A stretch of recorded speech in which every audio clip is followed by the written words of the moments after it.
Well, what an awesome day this is for us to gather and to celebrate here in this place. I'm so excited, boys and girls, for you guys today as you receive First Holy Communion, as you receive Jesus in this way for the very first time. And what an incredible, incredible gift this is. My heart is just filled with joy for you and for your families. You know, we just heard in our gospel reading that Deacon Kim proclaimed. Jesus said, I am the vine and you are the branches. That passage always excites me because I love gardening. And especially even though it's kind of chilly today, in these days of spring, being able to get out and garden and plant things and watch them grow, it's so much fun for me to do. But, you know, if a branch breaks off, what happens? It dies. It can't grow anymore. And that's what Jesus is saying. We always need to stay close to him. We need to stay rooted in him in everything in our lives. And the greatest way that Jesus has given us to do this is in the gift of the Eucharist, in the gift of Holy Communion. And so, and the other night, William talked about how important the first communion was, but maybe even the second and third and fourth communion is even more important than the first. Because we're really building that habit and making sure that Jesus is always a part of our lives in this very special way. We're making sure that we are the branches, that we're staying connected to the vine. We're staying connected to Jesus. So that's one of the very exciting gifts that Christ has given to us in the gift of the Eucharist. It's allowing us to be able to be rooted and grounded and connected with him in a very special way. Now last week, Deacon Kim talked about the core values for Bishop Stephen in his pastoral plan for the Diocese of Vision 2030. And I think in many ways we could say this image of the vine and the branches is a really cool image to be able to tie in with the pastoral plan. Because the first area that the bishop talked about was the sense of unity. Unity in the church, unity between us and the bishop, between with our Holy Father, this deep sense of unity. We do that, we live that, by staying connected to Jesus Christ. Now dream with me for just a minute. Dream what it would look like to have this incredible sense of unity, that throughout our state, we are united in heart, we are united in mind, we are united in mission to really build up the faith, to live witness and share Jesus Christ everywhere we go. Imagine a church, not only here but throughout our state, that is always rooted in welcome, in accompaniment, in understanding, in solidarity, and invitation, inviting all. Imagine a church that is family-friendly to all who come. Imagine a church of disciples of Jesus Christ that is so alive with the Spirit that we are going out and sharing the Eucharist, sharing this gift of love, sharing Jesus Christ wherever we go. Imagine a church that focuses on how we care for creation, how we steward our prayer, our service, our vocation, our treasure.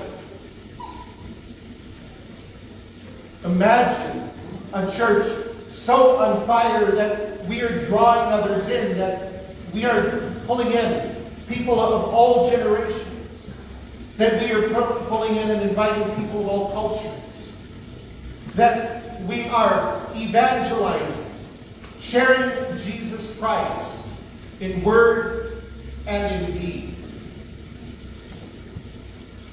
This is the core of Vision 2030. This is where our bishop is seeking to lead us as a church. Great work has gone into this pastoral plan over the last couple of years. A lot of prayer, a lot of consultation, a lot of study and research. And this is a really exciting time. And I think as we look to continuing to come out of the last year, we're looking to a bright future alive in the Spirit, a future where we are rooted and grounded in Jesus Christ. We the branches, He the vine, that we are filled with God's Spirit, and that we are sent to truly change the world around us, disciples of Christ, sent in mission to the world. There's some core pieces that I wanted to talk about with Vision 2030, and then the ministries of the diocese that are directly impacting us.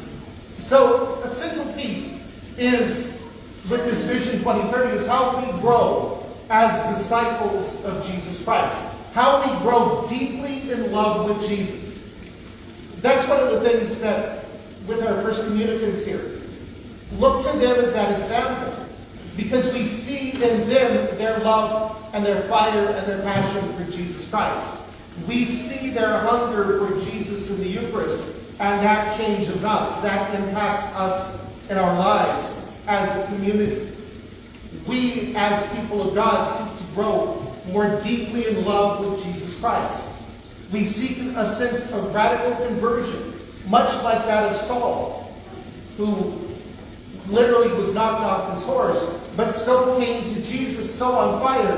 This killer of Christians became one of the great evangelists, one of the great followers of Jesus Christ. That's where we want to go. That's where we need to go. We do that partly through evangelization, partly through our faith formation. You know, we have great support from our diocese in the person of Joe Wyoming. He is the director of pastoral ministries for our diocese. And he is phenomenal support in the areas of faith formation and family faith formation, in the area of youth ministry and adult formation. In these ways, he's helping, and our diocese is helping us in our parishes and in our state know more about Jesus, grow more deeply in love with Him in and through His church. The work that we continue to do with forming not only our kids but our families is truly making a difference in raising up new disciples. One of the exciting areas and critical areas in our church is that of marriage. I'm always shocked how it seems in these days we have fewer and fewer weddings each summer. It used to be almost every weekend we'd be celebrating weddings. Now we're lucky to have, maybe 5 in a year? We've got congregations, those who've been married outside the church seeking to have their marriage recognized in the church. But straight-out weddings are a very small number. That's the piece that we need to really look at. We need to look at the longevity of marriage. And so part of this pastoral plan is a growing sense of accompaniment. How do we, as church, accompany our young people in vocation discernment? How do we accompany young people or folks who are coming to seek to be married in the church? And how do we accompany them post-marriage? Here in Gillette, we've been asked to be an early adopter parish of a new process, a new approach to marriage preparation. No longer just get the work before the wedding, but really now a sense of accompaniment with mentor couples as we have used previously. But these mentor couples really there to walk with the engaged couple prior to their marriage, at their marriage, and in the first 5 years of being there. To help them to walk the road of marriage, to be connected to the faith community, to grow in that love and relationship of Jesus Christ, and to grow in the love and the relationship that is marriage. This is really exciting, and we'll be gradually rolling this out here in the next couple of months here in our parish community. And then as a diocese, we will be focusing on this marriage accompaniment at the September Institute this coming fall. You know that marriage ministry ties in with the tribunal and all the works of the tribunal that focuses on annulments and those couples who have ended up in divorce, and really working with them to be able to heal, to be able to move forward in their lives in a new relationship. Throughout the process of Vision 2030, there's also been a look at the whole structures of the diocese, of really looking at the mission of St. Joseph Children's Home, of Catholic Charities, of building and strengthening Hispanic ministry in our diocese. And we know here at our parish, that is such a great part of our community. The diocese is working to support us and to support our whole state in growing in Hispanic ministry. We've looked at the overall diocesan structures, and that's resulted in some changes at the diocesan level to strengthen communications and to really move forward in helping to make this vision come alive. We've also worked with schools, and one of the pieces with our schools is very often they've been all kind of separate entities. There hasn't been a real sense of relationship or connectedness. One of the pieces that this process has resulted in, and again Joe Wattawa also works with, is helping to develop a Catholic school network. That we're really working to come together as our Catholic schools, rather than all of the schools just being their own separate thing. That we're working together in support, in mission, and really building Catholic education throughout the state in a very directed, very solid sort of approach.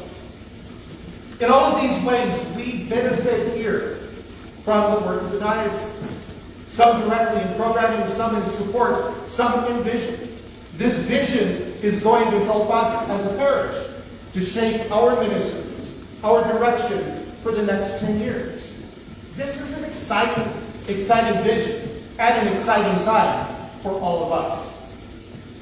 This weekend, in addition to First Communions and all, this is our Living and Giving Appeal weekend.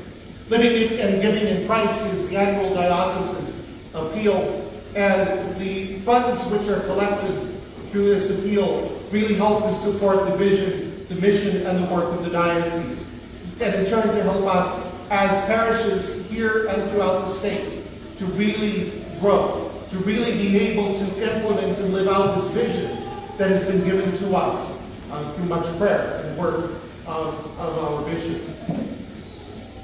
I'm so excited and really blown away by us as a community.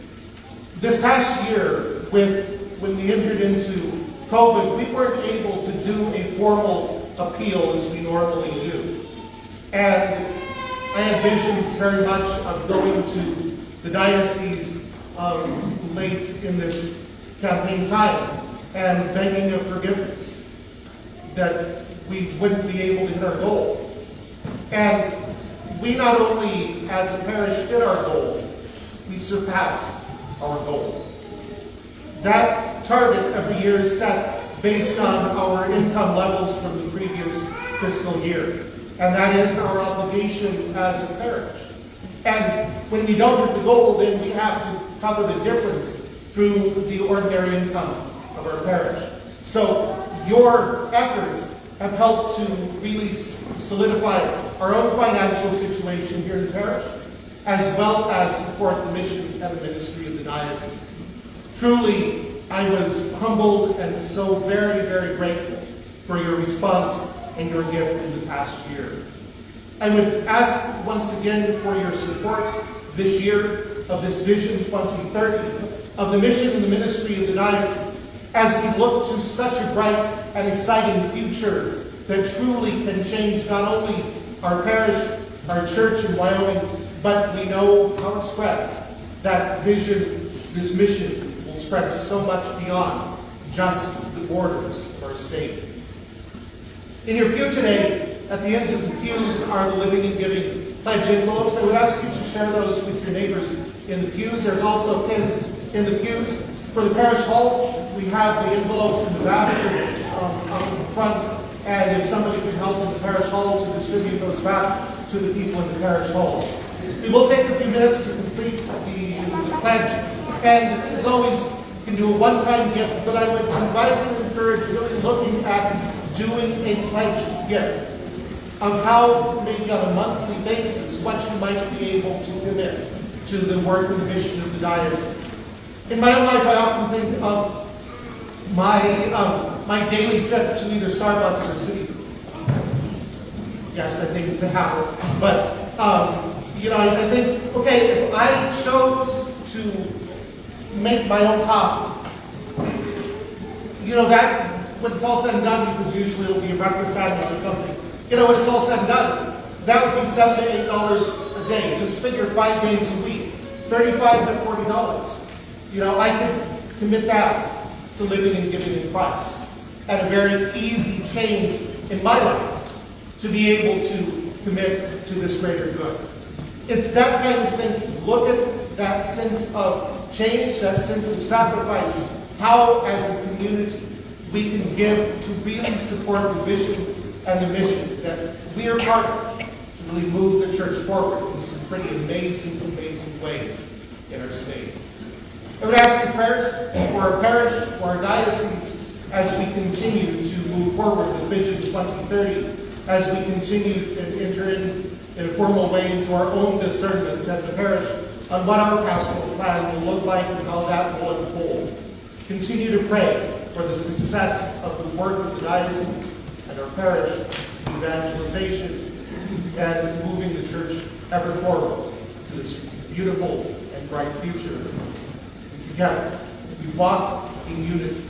Together, we walk in hope. Together, we walk as the body of Christ, living and present in our world. We'll take a few minutes this morning to complete the pledge envelopes. I would invite you to include those in the collection today. And if you do need additional time, feel free to take those with you. You can drop them in the collection next weekend, or for the staff on it, and send them directly to China.